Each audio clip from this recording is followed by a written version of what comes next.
سلام، من محمد هستم و تو این ویدیو میخوام در مورد ثبت نام لاتاری آمریکا با هم دیگه صحبت کنیم. همینطور بخش از تجربیات خودم رو با شما به اشتراک بگذارم.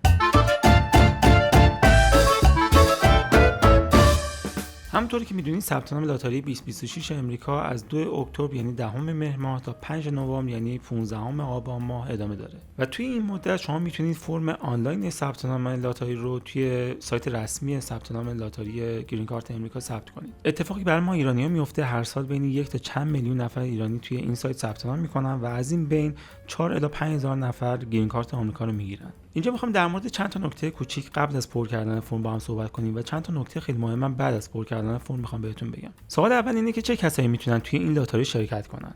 اولین مورد که شاید برای این فرم خیلی مهم باشه اینه که شما باید یا دیپلم دبیرستان داشته باشین یا اگر دیپلم دبیرستان ندارین 2 سال سابقه شغلی مرتبط با یه سری تخصصای مورد نیاز امریکا داشته باشین که توی سایت لینکش هستش و در ادامه بهتون میگم. موقع ثبت نام این فرم شما نیاز به پاسپورت یا کارت پایان خدمت برای آقایون ندارین، ولی در ادامه و اگر شانس بیارین برنده بشین توی مرحله بعدی شما حتما به پاسپورت یا شماره پاسپورتتون احتیاج دارین. آیا برای گرفتن گرین کارت آمریکا از این طریق نیاز به دونستن زبان انگلیسی دارین؟ خیر، شما حتی وقتی که داخل سفارت امریکا هم میرین اونجا افرادی هستن که به زبان فارسی با شما صحبت میکنن، ولی بهتون پیشنهاد میکنم که اگه تا همین الانم زبانو خوب بلد نیستین حتما شروع کنید دوره‌های زبان، چون به هر حال مهاجرت چیزیه که 100% شما به دونستن زبان احتیاج دارین. آیا اگه فرم اولیه ثبت نام رو پر کردین و با شانس خیلی زیاد تونستین برنده لاتاری بشین تو مرحله اول، این یعنی اینکه شما 100% گرین کارت آمریکا رو گرفتین؟ نه. درسته که برنده شدن تو مرحله اول خیلی مهمه، ولی اینو به شما بگم که تقریبا توی مرحله اول 4 برابر ظرفیت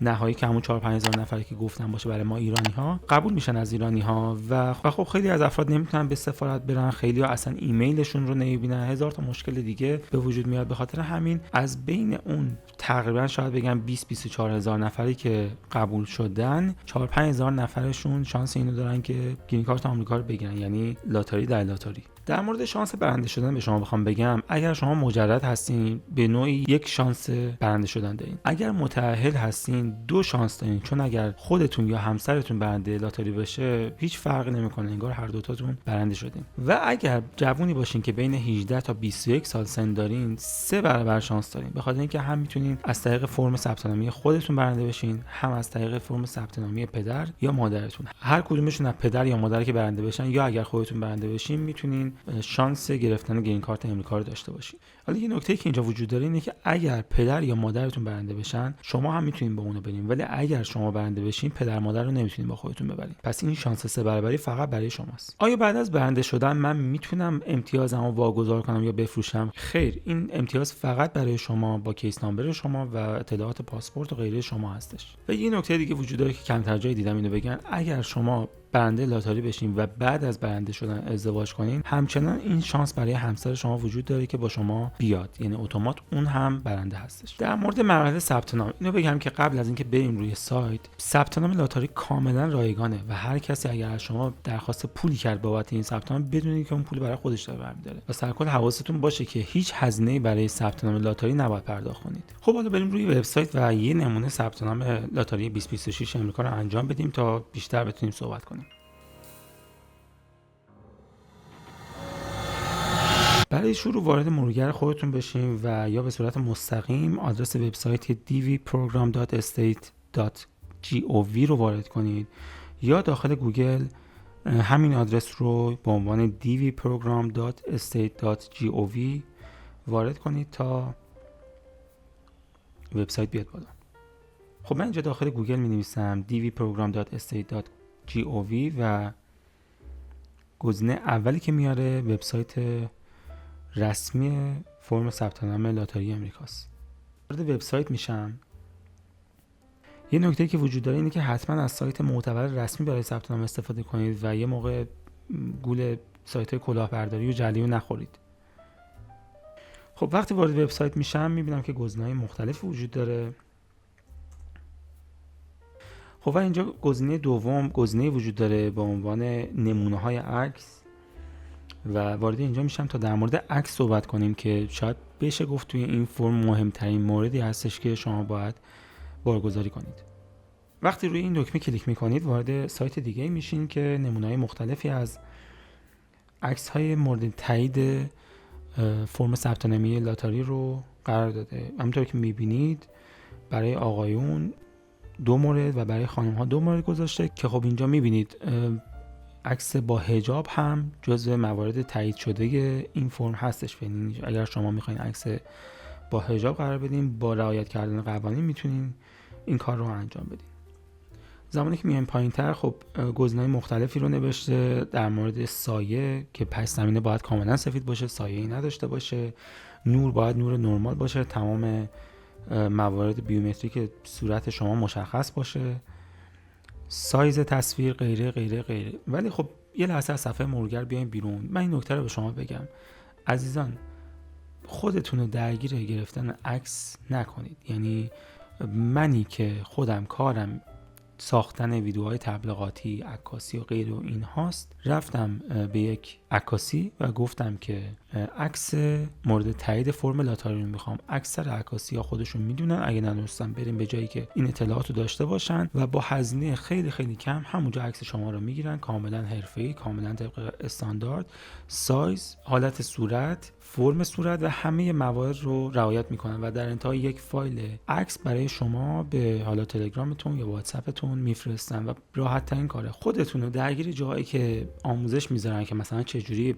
برای لاتاری خودتون عکس بگیرید، این برنامه ها نکنید. با هزینه خیلی خیلی کم، یعنی یه چیزی بوده 50 تا 100 هزار تومان، دیگه نهایتا بگین 200 هزار تومان که فکر میکنم همون عددش 50 هزار تومان الان. این کارو برای شما انجام میدن و ریسک رد شدن از ثبت نام لاتاری به خاطر عکس رو به جون نخرید، به خاطر این عدد کم. خب پس همینطور که میبینیم موارد مختلفی در مورد سایز تصویر، در مورد حالت مو روی صورت، کلاه، غیره، همه اینا توضیح داده شده. ولی شما به اینا کاری نداریم و با همون سیستمی که گفتم عکستون رو بگیرین و آماده داشته باشین برای فرم. ما هم اینجا برمیگردیم به صفحه قبلی که صفحه اولیه باشه، یعنی سایت dvprogram.state.gov. خب وقتی تو صفحه اولیه وارد میشیم، پایین صفحه یک گزینه سبز رنگی وجود داره به نام Begin Entry که وقتی روی کلیک کنید وارد صفحه فرم ثبت نام میشید. خب در ابتدا یک کد تاییدیه وجود داره برای اینکه بدون شما ربات نیستین که این کد رو وارد میکنید و گزینه سابمیت رو میزنید. خب اینجا گزینه اول فرم ما وجود داره که شما باید نام کوچیک و نام خانوادگیتون رو اینجا بنویسید. جالب براتون بگم که اکثر مواردی که به صورت اشتباه فرم وارد شده و افراد حذف شدن از این پروسه به خاطر وارد کردن جابجای اسم کوچیک و اسم فامیلی بوده. پس حتما روی این گزینه دقت داشته باشین. ابتدا باید نام فامیلیتون رو وارد کنید و بعد نام کوچیکتون. این هم به شما بگم که سعی کنید که از نظر حروف انگلیسی، از نظر نوشتار، فامیلیتون و نام کوچیکتون بر اساس اطلاعاتی باشه که توی گذرنامه‌تون نوشته شده باشه. یعنی فامیلی به صورت کاملی، اگه پسوند پیشوند چیزی داره نوشته بشه، حروف مثل گذرنامه‌تون باشه و اسم کوچیکتون هم به همین صورت. گزینه سوم هم نام میانی هستش که برای اکثر ما ایرانی‌ها یه همچین چیزی وجود نداره. پس ما باید روی گزینه نو میدل نیم کلیک کنیم که نام وسط ما نداریم. خب گزینه دوم مشخص کردن جنسیت هستش که مرد یا زن یکی رو انتخاب میکنه. گزینه سوم این فرم اشاره داره به تاریخ تولد. این رو هم پیشنهاد من اینه که حالا هستن ابزاری که میتونین تاریخ شمسی رو به میلادی تبدیل کنید، ولی این هم بر اساس تاریخ تولدتون توی گذرنامه‌تون نوشته باشه که بعد از قبول شدن مشکلی براتون به وجود نیاد. گزینه چهارم از شما میپرسه که شهری که در اون به دنیا اومدین رو به انگلیسی بنویسید. توجه کنید ما توی این فرم چیز به اسم فارسی نداریم، همه باید به انگلیسی نوشته بشه و اینجا هم اسم شهری که در اون به دنیا اومدین، حالا تهران، مشهد، اصفهان، شیراز، تبریز، هر جایی که هستش داخل فرم بنویسید. گزینه پنجم از شما میپرسه کشوری که در اون به دنیا اومدین. برای ما ایرانی ها باید کشور ایران مشخص بشه، ولی اگر شما در کشور دیگه متولد شدین و بعد از اون تونستین ملیت ایرانی رو حالا بر اساس پدر ایرانی یا شرایط دیگه کسب کنید، اینجا باید کشوری که درش به دنیا اومدین رو بنویسین. این رو هم بدونید که همه کشورها اجازه ثبت نام توی این شرایط لاتاری امریکا رو ندارن. ایران یکی از اون کشورهایی که میتونه توی این سیستم ثبت نام کنه. به خاطر همین اگر شما به اشتباه اینجا کشوری رو مشخص کنید که جزو شرایط ثبت نام تو لاتاری نیست، خود به خود فرم شما رد میشه. خب ما تو گزینه 5 گزینه ایران رو انتخاب میکنیم. اگر همونطور که گفتم شما متولد کشور دیگه باشین، توی گزینه 5 اون کشور رو انتخاب میکنید و توی گزینه 6 میایین کشور ایران رو انتخاب میکنید و توضیح میدین که من متولد جای دیگه هستم ولی الان میخوام با عنوان ملیت ایرانیم داخل این پروسه لاتاری امریکا شرکت کنم. خب میرسیم به گزینه 7 که گفتم شاید بشه گفت مهمترین بخش فرم اولیه ثبت نام لاتاری هستش. کلا فرم ثبت نام اولیه خیلی موارد زیادی رو، اطلاعات زیادی رو از شما نمیخواد.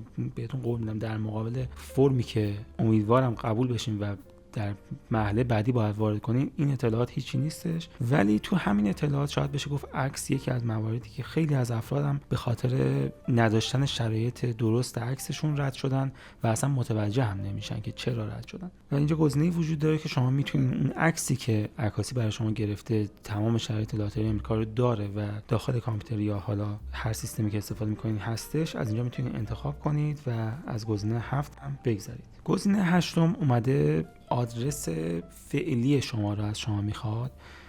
باید اینجا آدرستون رو با فرمت انگلیسی وارد کنید، همونطور که میدونین از طبقه پلاک، کوچه و بعد به خیابان و شهر میرسه. برای وارد کردن آدرستون در این بخش میتونین از وبسایت‌های استفاده کنید که این کار براتون انجام میدن. پیشنهاد من اینه که از کسی که یه ذره اطلاعات انگلیسی داره و میتونه این رو برای شما ترجمه کنه کمک بگیرید. اگر خودتون نمیتونید این کار رو انجام بدین و آدرستون رو به انگلیسی در 2 لاین اینجا مینویسین و بعد در ادامه شهرتون، استانتون و گزینه F کد پستیتون رو اینجا مشخص میکنید.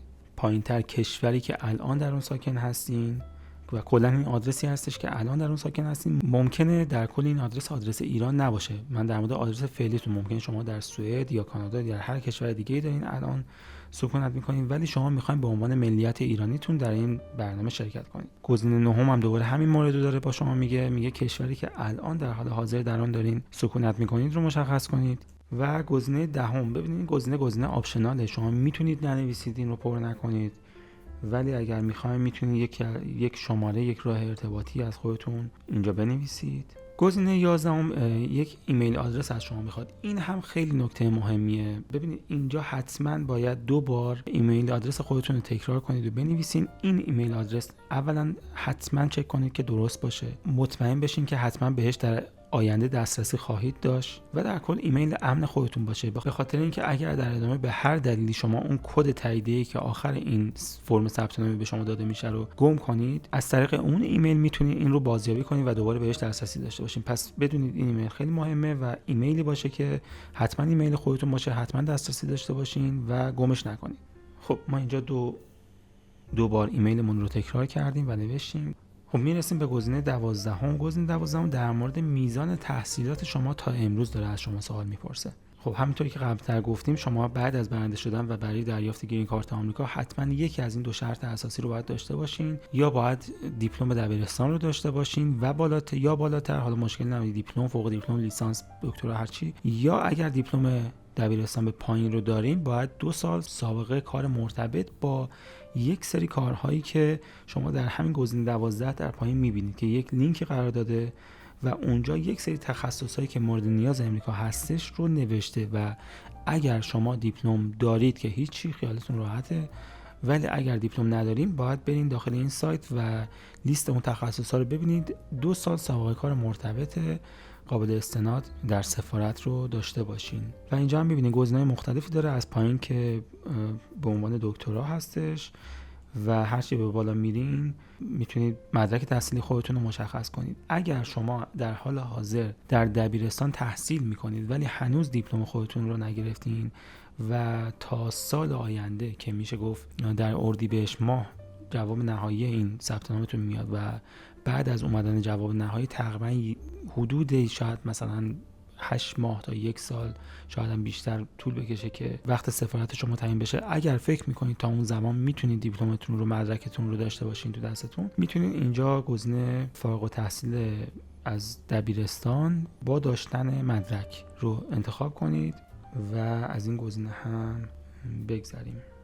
ولی اگر به هر صورتی فکر میکنین تا زمانی که دعوتنامه شما برای مصاحبه سفارت میاد اون مدرکتون، حالا هر مدرکی که دارین آماده نیست، آخرین مدرکی که دریافت کردین رو اینجا مشخص کنید. خب میرسیم به بخش 13.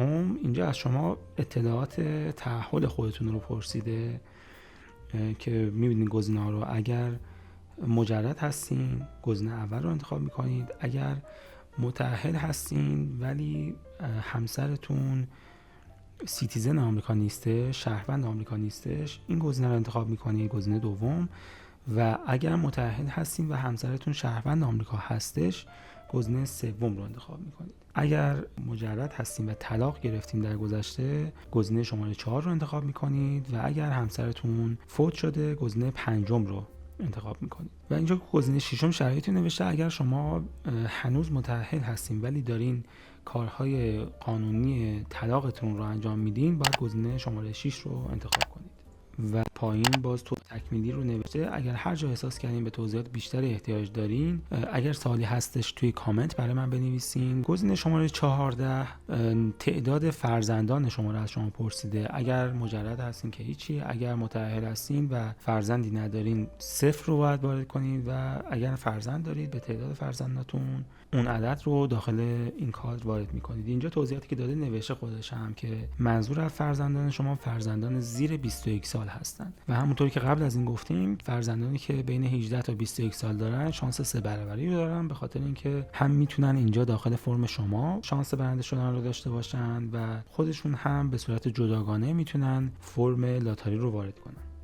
خب اگر شما مجرد هستین اینجا تقریبا کار شما تموم شده. گزینه کانتینیو رو وقتی بزنید به صفحه بعدی منتقل میشین که یه اطلاعات کاملی از تمام مواردی که شما پر کردین رو نوشته. اونها رو دوباره میتونین چک کنید. اگر اشتباهی وجود داره میتونین برگردین به صفحه قبلی اصلاحش کنید و بعد ثبتش کنید. اگر هم نه همه چیز درسته که اینجا میتونید ثبتش کنید. ولی برای کسانی که متأهل هستن شما باید در گزینه 13 دوباره یه سری اطلاعات رو وارد کنید. پس من برمیگردم به گزینه 13 و با هم یک بار دیگه این فرم رو ببینید برای کسانی که متأهل هستن، حالا فرزند دارن یا فرزند ندارن. خب برای مثال ما اینجا گزینه شماره 2 رو انتخاب کردیم با عنوانی که من متأهل هستم ولی همسرم شهروند آمریکا نیست. ما گزینه دوم رو انتخاب کردیم و برای مثال هم تو گزینه 14 عنوان میکنیم که یک فرزند هم داریم که توی فرم بعدی یک سری تغییراتی به وجود میاد که ما باید اطلاعات همسرمون و فرزندانمون رو وارد کنیم.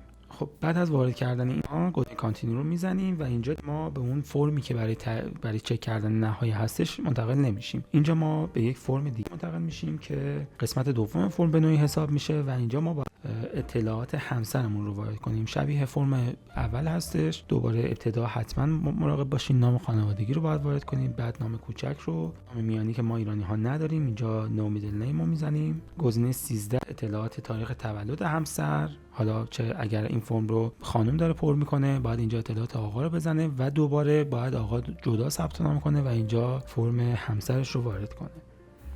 اطلاعات تاریخ تولد رو بر اساس اطلاعات گذرنامه، جنسیت همسر، شهری که در اون به دنیا اومده، همین به عنوان گزینه‌های 13E، 13F و گزینه 13G با عنوانی که باید کشوری که همسرمون متولد اونجا هستش. گزینه بعدی ما باید دوباره عکس همسرمون رو وارد کنیم با تمام اون قوانینی که راجعش صحبت کردیم و باز هم پیشنهاد من اینه که شما این عکس رو داخل یک آتلیه، داخل یک عکاسی تهیه کنید و با همون قوانین و شرایط عکس همسرتون رو هم اینجا وارد میکنید. باز من این نکته رو بگم، شما یک بار مثلا اگه تصور کنیم آقا داره الان ثبت نام میکنه، یک بار خودتون با اطلاعات خودتون ثبت نام فرم اول رو انجام میدین، عنوان میکنین که یعنی متأهل هستین، فرم دوم اطلاعات همسرتون، عکس همسرتون، همه اینا رو وارد میکنین. این میشه ثبت نام شما، شانس اول شما و بعدش همسر به صورت جداگانه باید ثبت نام رو انجام بده. فرم اول اطلاعات همسرتون وارد میکنه و در ادامه عنوان میکنه که من متأهل هستم، اطلاعات آقا رو توی فرم شماره 2 وارد میکنه. این شانس دوم شماست که میتونید هر کدومتون که برنده شدین همسرتون رو هم با خودتون ببرید. گزینه 14 حالا اونها چون عنوان کردیم که یک فرزند داریم، اطلاعات یک فرزند رو از ما میخواد. اگر مثلا تعداد بیشتر بود 3 تا بود اینجا 3 تا اطلاعات از شما میخواست. و در مورد اطلاعات فرزند اینجا دوباره ابتدا نام خانوادگی، نام کوچک، اطلاعات تاریخ تولد، جنسیت، شهری که در اون فرزندتون به دنیا اومده، کشوری که در اون به دنیا اومده و عکس فرزندتون با همون استانداردها و قوانینی که صحبت کردیم. خب اگه اطلاعات تکمیل هستش گزینه کانتینیو رو میزنیم و باز هم مثل شرایطی که برای افراد مجرد بود ما به یک صفحه جدیدی میایم که تمام اطلاعاتی که وارد کردیم در اون قرار گرفته و اینجا خب همه اطلاعات رو یه بار دیگه چک میکنیم و اگر مشکلی وجود نداشت همه اطلاعات درست بود ما گزینه سبز رنگ سابمیت رو میزنیم.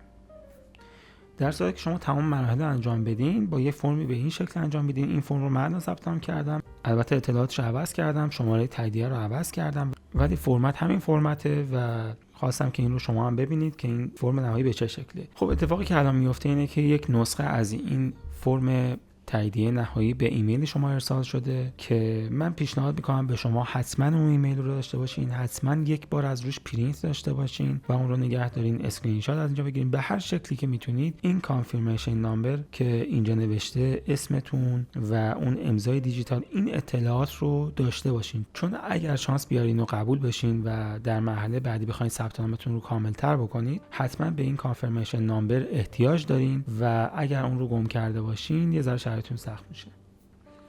اطلاعاتی هم که روی این فرم وجود داره میبینید که ابتدا خب نام خانوادگی شما، نام شما و این کانفرمیشن نامبر که به نوعی کلید عبور شما توی مراحل بعدی بعد از قبول شدن هستش و میبینید ابتدا یک عدد 2026 رو نوشته که خب بر اساس اینکه شما الان برای برنامه لاتاری 2026 ثبت نام کردید، شما امسال ثبت نام میکنید تا سال دیگه جواب قبول شدن یا نشدن شما میاد و اگر قبول شده باشین تقریبا پروسش 1 سال طول میکشه تا شما دعوت بشین برای سفارت و کارهای دیگه‌تون انجام بشه و احتمالاً بتونید گرین کارت آمریکا رو بگیرید. به خاطر همین شما امسال برای برنامه 2026 ثبت نام کردید.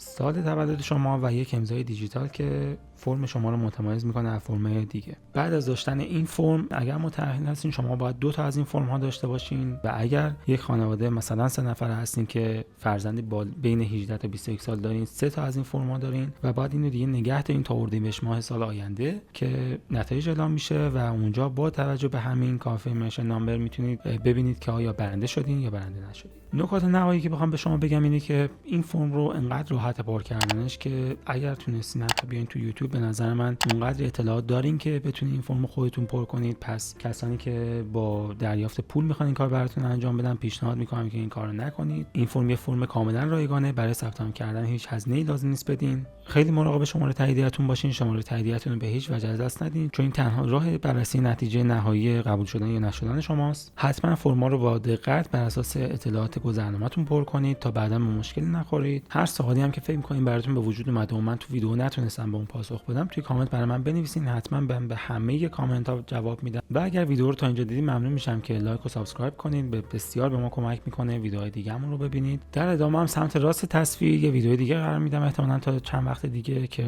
امیدوارم اگر شما قبول شده باشین مراحل بعدی بعد از قبول شدن در لاتاری رو برای شما توضیح دادم. مرسی از اینکه ویدیو رو تماشا کردین. موفق باشین.